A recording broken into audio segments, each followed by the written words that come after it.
الحمد لله رب العالمين والصلاة والسلام على خاتم النبيين أما بعد فأعوذ بالله من الشيطان الرجيم بسم الله الرحمن الرحيم.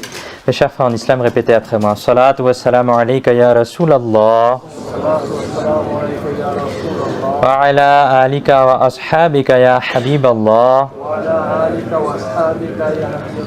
As-salatu wa salamu alayka ya Nabiyallah wa ala alika wa ashabika ya Nurallah. Nawaitu sunnat al-i'tikaf.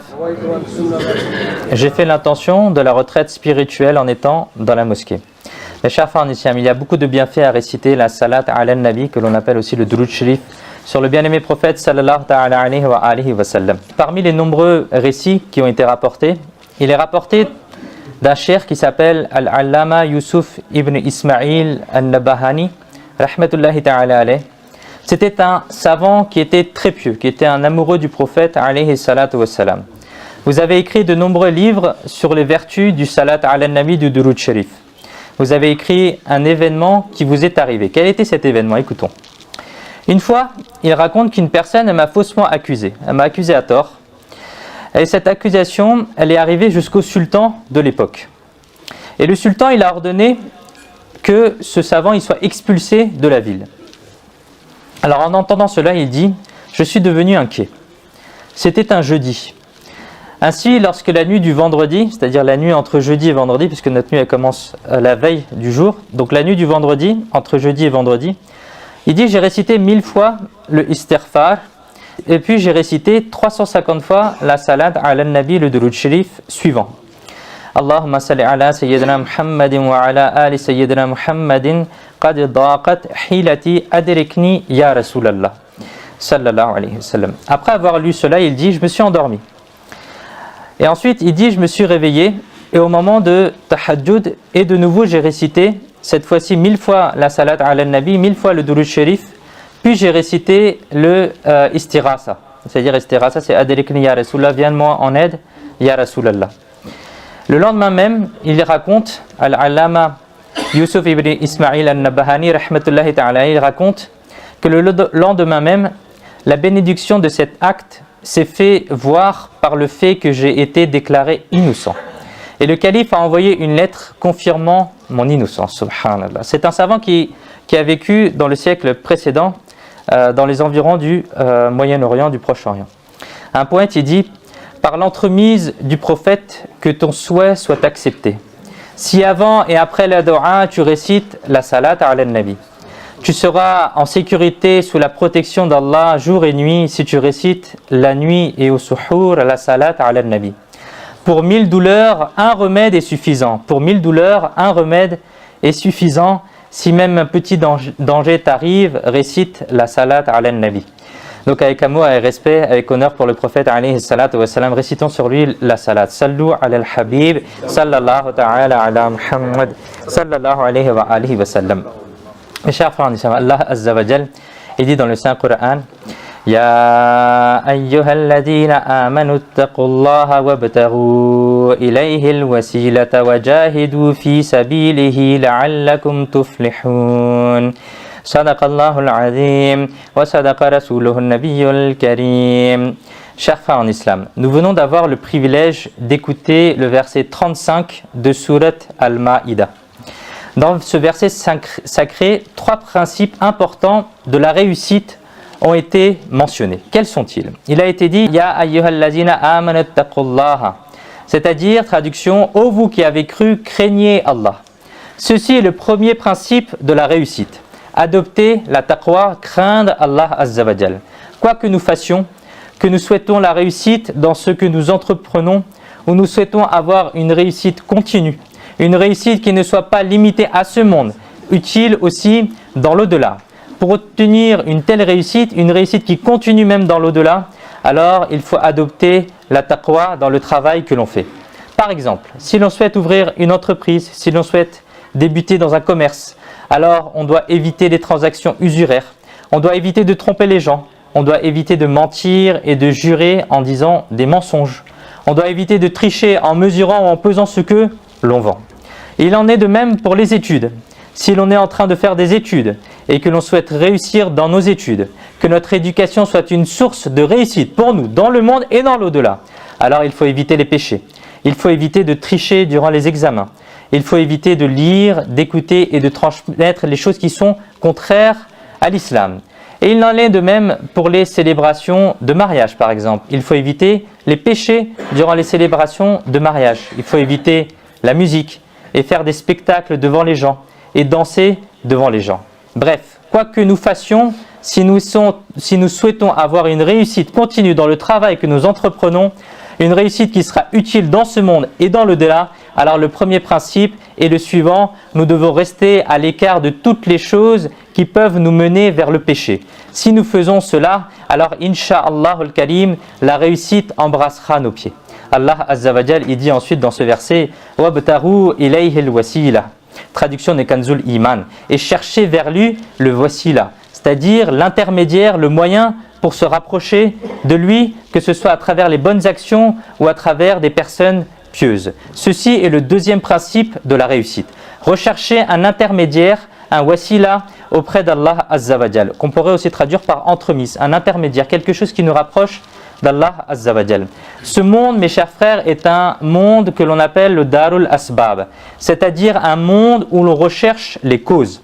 Allah Azza wa Jal a créé ce monde où l'on recherche les causes. Allah Azza wa Jal a créé ce monde de telle manière que nous ne pouvons faire aucun travail sans wasila, sans intermédiaire. Par exemple, nous sommes venus dans ce monde, mais on n'est pas venu automatiquement comme ça dans ce monde. On est venu par le wasila, par l'intermédiaire de nos parents. On acquiert la science, que ce soit la science islamique ou la science profane, à travers le wasila, à travers l'intermédiaire d'un professeur. On acquiert, même lorsqu'on acquiert la richesse, la subsistance, notre risque, etc., on l'acquiert à travers le wasila, à travers l'intermédiaire du travail ou de son commerce.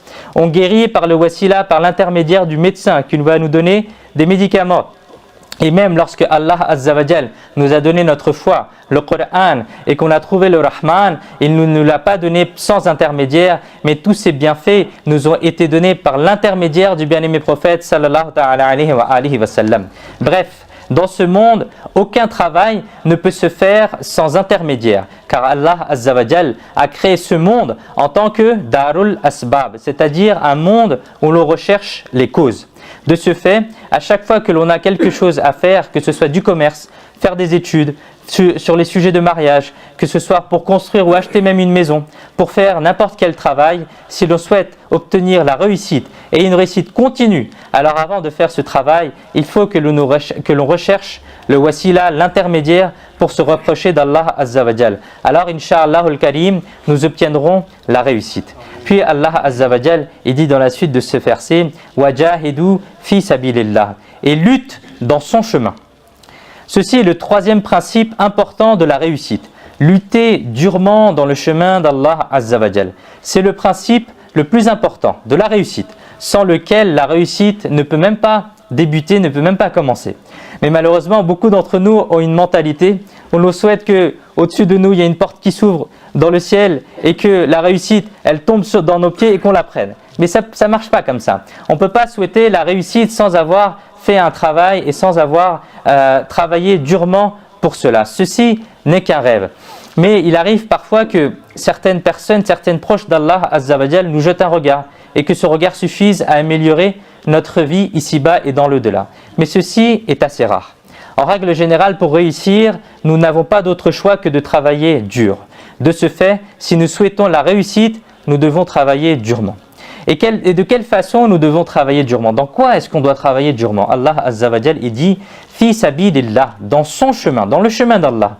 Travailler dur peut être vu de plein de manières différentes. Certaines personnes travaillent dur dans des actes qui sont malheureusement des péchés.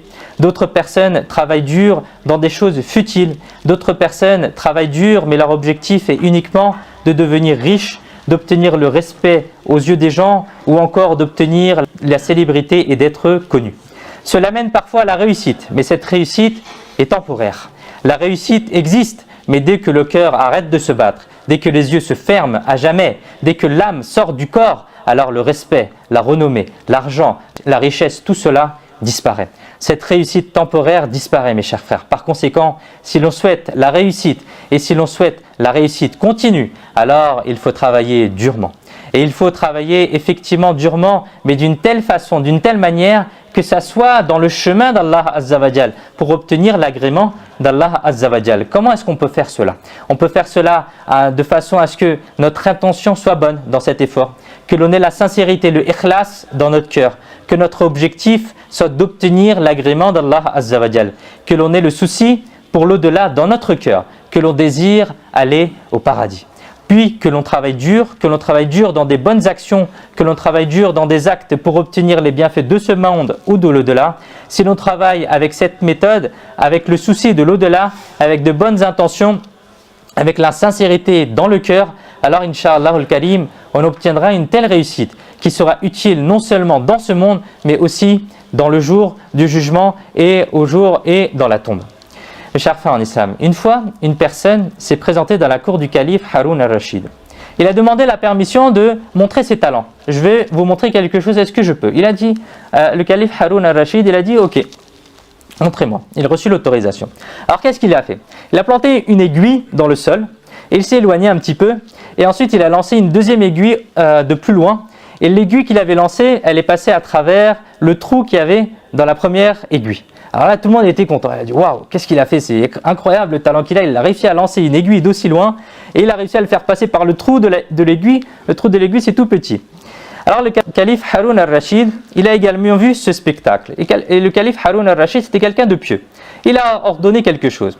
Il a dit, donnez du dinar à ce jeune homme et donnez-lui aussi 10 coups de fouet. Allahu Akbar. C'est une chose étrange que de recevoir en même temps une récompense et en même temps il a reçu une punition.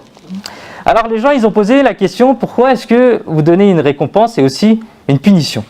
Alors le calife, il a dit, la récompense est parce qu'il est très intelligent. Il est doué d'intelligence, il a des talents, il a fait quelque chose d'intéressant. Mais il a fallu beaucoup de travail et beaucoup de pratique pour qu'il montre ce talent. Mais il a investi son intelligence et ses efforts dans un travail futile. C'est pourquoi il a également droit à cette punition que je lui ai donnée. Même parmi nous, mes chers frères, certains s'efforcent de faire des travaux de ce type. Le travail est absolument futile, inutile, il ne sert à rien. Il n'a aucun profit ni pour ce monde ni pour l'au-delà. Il n'a aucun bénéfice. Mais il y travaille tellement durement que même les bonnes personnes pourraient en être jaloux. Ce type de travail n'a aucun bénéfice. C'est pourquoi il faut faire des efforts dans des choses qui nous apportent la réussite dans ce bas monde et qui nous apportent aussi la réussite dans l'au-delà. De ce fait, travaillons dur, mais fi sabilillah, c'est-à-dire dans le chemin d'Allah Azza wa Jal. Ce sont là les trois principes de la réussite. La première, c'est la taqwa, la crainte d'Allah. Deuxième, c'est la wasila, c'est-à-dire rechercher un intermédiaire pour obtenir ce que l'on cherche. Et la troisième chose, c'est le travail dur, acharné, mais dans le chemin d'Allah Azza wa Jal. Si nous adoptons ces trois principes, alors qu'est-ce qu'on obtiendra? Allah Azza wa Jal, il dit dans la suite de ce verset, la'allakum tuflihun, c'est-à-dire avec cet espoir que vous réussissiez. Pour que l'on puisse réussir partout, que ce soit dans ce monde, dans l'au-delà, dans cette vie, dans la vie après la mort, dans tous les domaines de la vie, dans la sombre tombe, au jour du jugement, lorsque nos actions seront pesées dans la balance, lorsque nous serons sur le pont de Sirat, qu'est-ce qu'on doit faire? Chers frères en islam, ces trois principes de réussite sont très importants à chacun de leur place. Cependant, l'un de ces principes, qui est généralement de plus en plus négligé et pour lequel certains sont même victimes de doutes, de waswas, c'est le wasila. Qu'est-ce que c'est ce wasila? Dans ce verset, Allah Azza wa Jal a clairement dit « Wabtahu ilayhi al-wasila », c'est-à-dire et chercher vers lui un wasila. Et le wasila, c'est soit à travers des bonnes actions, soit à travers aussi des personnes pieuses. Le wasila signifie « kullu ma yatawassalu bihi ilallah », c'est-à-dire toute chose ou action par laquelle la proximité d'Allah Azza wa Jal peut être obtenue. Par exemple, accomplir la prière permet de se rapprocher d'Allah Azza wa Jal. C'est donc aussi un wasila, un intermédiaire. Faire le jeûne permet de se rapprocher d'Allah Azza wa Jal. C'est donc aussi un wasila, un intermédiaire. Donner la zakat, donner en aumône, accomplir le hajj, faire la umrah, réciter le Coran, faire le dhikr, réciter la salat ala nabi, le durud sharif. Bref, à travers toute bonne action, on obtient le qurb, la proximité avec Allah Azza wa Jal. De la même manière, respecter les personnes pieuses, aimer les personnes pieuses, se présenter auprès des personnes pieuses, rendre visite aux personnes pieuses évoquer, faire le dhikr des personnes pieuses apporte la rahma, la miséricorde d'Allah, illumine le cœur, lave la noirceur dans l'autre intérieur et permet d'obtenir le qurb, la proximité d'Allah Azza wa Jal. De ce fait, les pieuses personnes, les prophètes, les walis Allah sont tous des wasila, des intermédiaires, et il nous a été ordonné wabtaru ilayhi al-wasila, et chercher vers lui le wasila. En d'autres termes, rechercher un wasila, un intermédiaire auprès d'Allah Azza wa Jal. Et qu'obtiendrons-nous si nous recherchons un wasila? Il a été dit la'allakum tuflihun, avec cet espoir que vous réussissiez. Nous apprenons donc que chaque fois que nous sommes face à une difficulté, à une inquiétude, à un problème, que nous avons quelque chose d'important à faire, que l'on souhaite construire, acheter une maison, que l'on souhaite démarrer son entreprise ou son commerce, que l'on souhaite faire des études, que l'on souhaite passer un entretien professionnel, que l'on veut que nos souhaits licites soient réalisés, que l'on a un désir vertueux, que l'on souhaite voir réalisé, bref, que ce soit n'importe quel acte, pour ce monde ou pour l'au-delà, que l'on souhaite la réussite dans cela, alors nous devons présenter un wasila, un intermédiaire auprès d'Allah Azza wa Jal. On peut présenter un wasila, un intermédiaire d'une bonne action par exemple. Lorsque l'on souhaite inaugurer par exemple une maison, un logement que l'on a pris, eh bien pour le khair, pour la baraka, pour que cette maison soit une réussite, on va réciter le Coran dedans, on va appeler les gens pour que les gens récitent ensemble le Coran. Lorsqu'on va travailler le matin, que l'on souhaite que l'on passe une bonne journée, que notre journée se passe bien, bref, que ça soit une réussite, alors on peut réciter les du'as prescrites, on peut réciter la salat ala nabi, le durud sharif. Lorsque quelqu'un tombe malade et que l'on est sur le point d'aller chez le médecin, alors on peut faire par exemple sadaqa avant de faire aumône, avant d'aller voir le médecin. De cette manière, d'une manière ou d'une autre, il faut se saisir d'un wasila, d'un intermédiaire. Et grâce à la baraka de cette bonne action, on obtiendra la réussite, Inch'Allah al-Karim. Croyez-le, mes chers frères, le wasila, l'intermédiaire, est une chose si merveilleuse que parfois une tâche qui nous semble très difficile, voire impossible à réaliser, devient facile par la baraka du wasila, par la baraka de l'intermédiaire. Il est rapporté dans un hadith de Bukhari Sharif que notre bien-aimé prophète sallallahu alayhi wa sallam a raconté une histoire de 3 personnes des communautés précédentes. Certaines personnes ont sûrement déjà entendu ce hadith qui est assez connu. L'histoire est un peu longue et on va essayer d'en écouter un résumé. Il y avait 3 personnes qui allaient quelque part. Et dans le chemin, il a fortement plu. Il a plu, et pour se protéger de la pluie, ces 3 personnes, elles se sont mises à l'abri dans une grotte de la montagne. Ils ont dit, on va se protéger là, comme ça, la pluie, on attend qu'elle finisse, et ensuite on ressortira. Ils étaient alors à l'intérieur de la grotte, et à l'extérieur, il pleuvait extrêmement fort. Au même moment, une grosse pierre s'est soudainement brisée à cause de la pluie. Elle est arrivée en face de l'entrée de la grotte, et elle a bouché cette entrée-là. À cause de cela, l'entrée était fermée, et à l'intérieur, il faisait très sombre. Ils n'avaient plus moyen de sortir de là. Ils n'avaient aucun moyen de sortir de la grotte. Cela devenait très difficile. Alors ils se sont dit, parmi toutes les bonnes actions que nous avons faites jusqu'à aujourd'hui, présenter à Allah Azza wa Jal le wasila, l'intermédiaire de la meilleure action que l'on a fait chacun d'entre nous. Alors de ce fait, l'un d'eux a fait dua, a invoqué en présentant le wasila de la bonne action où il a été au service de ses parents. Et par l'entremise de la bonne action, il a demandé à ce que la pierre, elle se déplace et qu'elle puisse que l'on puisse voir le ciel. Alors quand il a fait dua, immédiatement la pierre elle a commencé à bouger, ils ont pu apercevoir le ciel à travers cela. Alors la deuxième personne elle a fait dua également, elle a fait dua par le wasila, par l'intermédiaire de la pudeur qu'il a fait, dont il a fait preuve. Et ensuite il a demandé à ce que la pierre, le rocher, il bouge encore. Et alors Allah Azza wa Jal a fait que cette pierre elle se déplace encore. Et ensuite la troisième personne a fait aussi dua par le wasila, par l'intermédiaire d'une bonne action qu'il a fait où il avait fait preuve d'honnêteté. Et ensuite par la wasila, par l'entremise de sa bonne action, de son honnêteté, Allah Azza wa Jal a encore plus fait bouger ce rocher et ensuite ils ont pu sortir de la grotte. Et par la baraka de cela, le rocher a été enlevé. Ceci est la bénédiction, mes chers frères, du wasila. De ce fait, chaque fois où l'on rencontre une difficulté, une inquiétude, un problème, une épreuve financière, que l'on soit face à quelque chose de difficile, que l'on souhaite réussir quelque chose, alors faisons une bonne action et présentons le wasila, l'intermédiaire de cette bonne action à Allah Azza wa Jal. En faisant dua, Inch'Allah al-Karim, on obtiendra la réussite.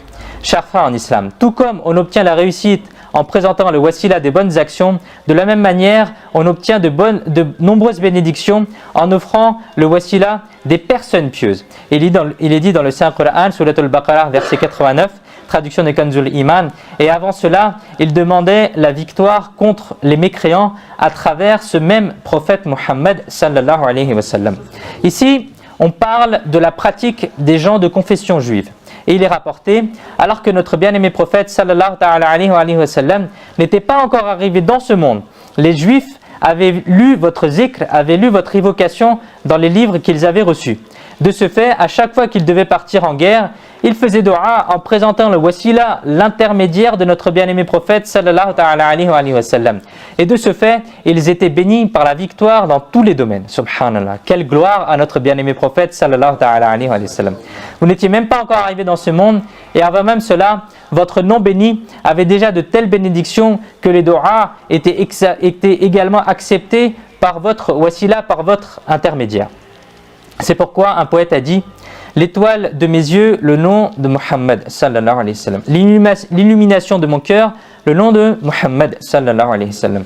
La richesse que vous avez dans les deux mondes, faites-en un wird, faites-en un wasifa, le nom de Muhammad sallallahu alayhi wa sallam.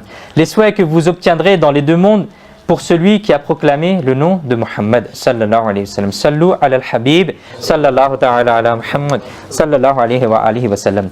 Écoutons une autre chose qui renforce la foi. Lorsque l'homme est venu dans ce monde, lorsqu'il a marché sur terre, alors la première réussite que l'homme a obtenue, c'était à travers le wasila, à travers l'intermédiaire. Comment est-ce que c'est rapporté? Dans un hadith, il est rapporté dans un hadith de l'imam Hakim, de l'imam Bayhaqi et de nombreux autres muhaddiths, que le résumé de ces hadiths est que la digression que Sayyidina Adam alayhi salam a fait au paradis, on ne va pas dire le péché, parce que les prophètes ils sont protégés des péchés, on ne va pas dire erreur parce que ce n'est pas respectueux non plus, on va dire digression.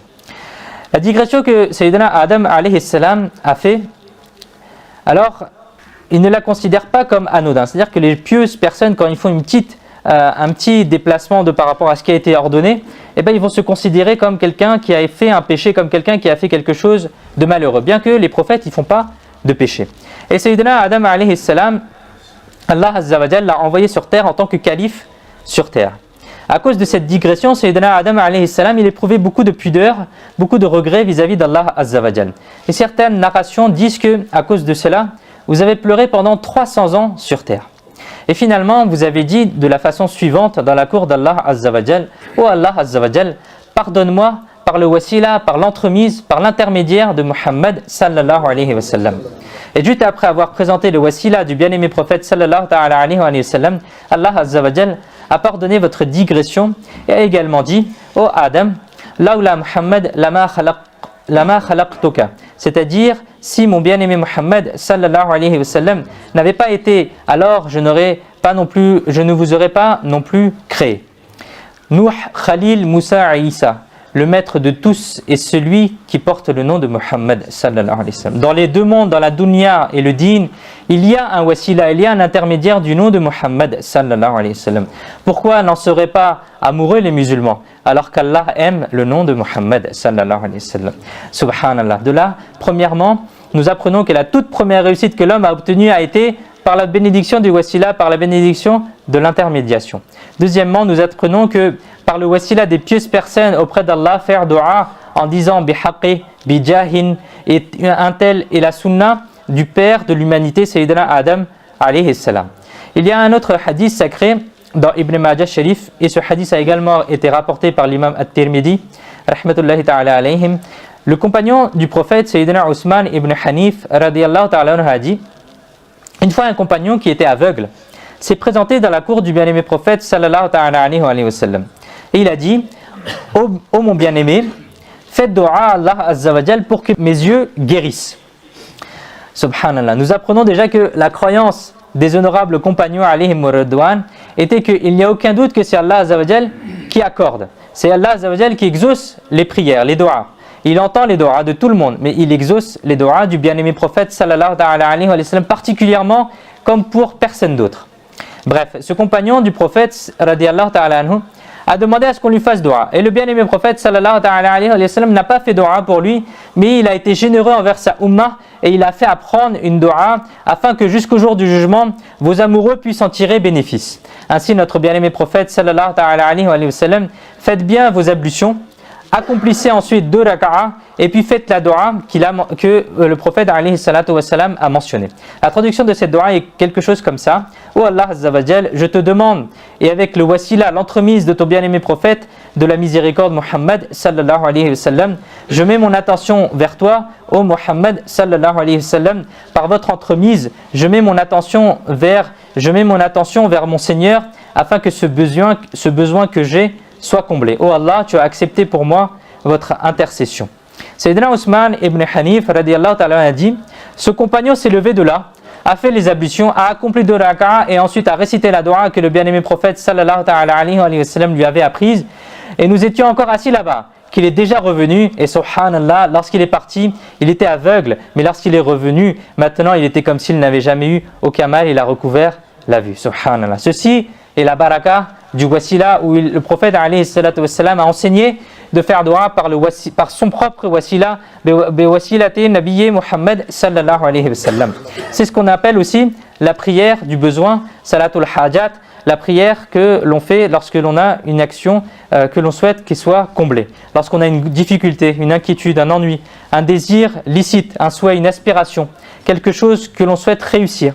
Bref, si l'on a un souhait religieux ou mondain, alors il faut effectuer de nouvelles ablutions, accomplir 2 raka'a et ensuite faire dua comme le bien-aimé prophète sallallahu ta'ala alayhi wa sallam l'a enseigné avec son wasila, avec son intermédiaire. Alors incha'Allah al-Karim, chaque souhait sera ainsi exaucé. Qu'Allah Azza wa Jal, il nous permette aussi de faire cela. Amin. Chers frères en islam, à travers les versets du Coran et les hadiths que nous venons d'entendre, il est très clair qu'il est parfaitement autorisé de présenter un wasila auprès d'Allah Azza wa Jal. Grâce à la baraka que l'on en tire, on obtient la réussite dans tous les domaines. Et tout comme il est autorisé de présenter le wasila, l'intermédiaire des prophètes, alayhimussalam, de la même manière, il est tout à fait autorisé de présenter le wasila, l'intermédiaire des honorables awliya, des proches d'Allah. Et c'est un moyen aussi d'en tirer des bénéfices. Et on peut raconter à ce propos l'histoire de Sultan Mahmoud al-Ghaznavi, rahmatullahi ta'ala, qui était un roi très célèbre. Il était une personne avec un cœur très pieux. Et une fois, Khwaja Abul Hassan Kharqani, rahmatullahi ta'ala, lui a donné ses habits et lui a dit, dans les moments difficiles, prenez le wasila de ce vêtement, c'est-à-dire le vêtement qu'il avait donné. Alors le sultan Mahmoud Ghaznavi, rahmatullahi ta'ala, il a rangé ce vêtement et lorsqu'il a voulu conquérir l'Inde, c'est une histoire, c'était des pieux, c'est-à-dire dans la grande Inde, dans l'Inde de l'époque, lorsqu'il a voulu conquérir l'Inde, il était face à un fort, face à un endroit qu'il n'arrivait pas à conquérir. Et ensuite, après plusieurs jours de difficultés, il a fait dua en prenant le wasila de ce vêtement, de cette pieuse personne, et ensuite la désunion s'est emparée dans l'armée en face. Et les musulmans ont ensuite pu conquérir ce fort, cet endroit qui était en Inde, et les non-musulmans qui étaient en face, ils sont partis. Après avoir conquis ce fort, lorsque Sultan Mahmoud Ghaznavi, rahmatullahi ta'ala, il s'est endormi, il a vu en rêve Khwaja Abul Hassan, rahmatullahi ta'ala. Il a dit, oh Mahmoud, vous n'avez pas valorisé comme il se doit nos vêtements. Si au lieu de demander la victoire, vous aviez invoqué pour que tous ces non-musulmans deviennent musulmans, alors ils seraient tous devenus musulmans. Ça c'est la force du wasila, la baraka du wasila, qu'Allah Azza wa Jal, il nous permette de pouvoir faire les wasila. Donc pour résumer, on a entendu que le wasila est autorisé à travers les bonnes actions, à travers les prophètes, à travers les awliya et à travers aussi les choses qui sont précieuses des awliya ou des prophètes alayhimussalam. Qu'Allah Azza wa Jal, il nous permette d'apprendre la science comme il se doit et de la répandre et de la retenir. Amin. Bijahi Nabi al-Amin sallallahu ta'ala alayhi wa alihi wa sallam. Sallu ala al-Habib sallallahu ta'ala ala Muhammad sallallahu alayhi wa sallam.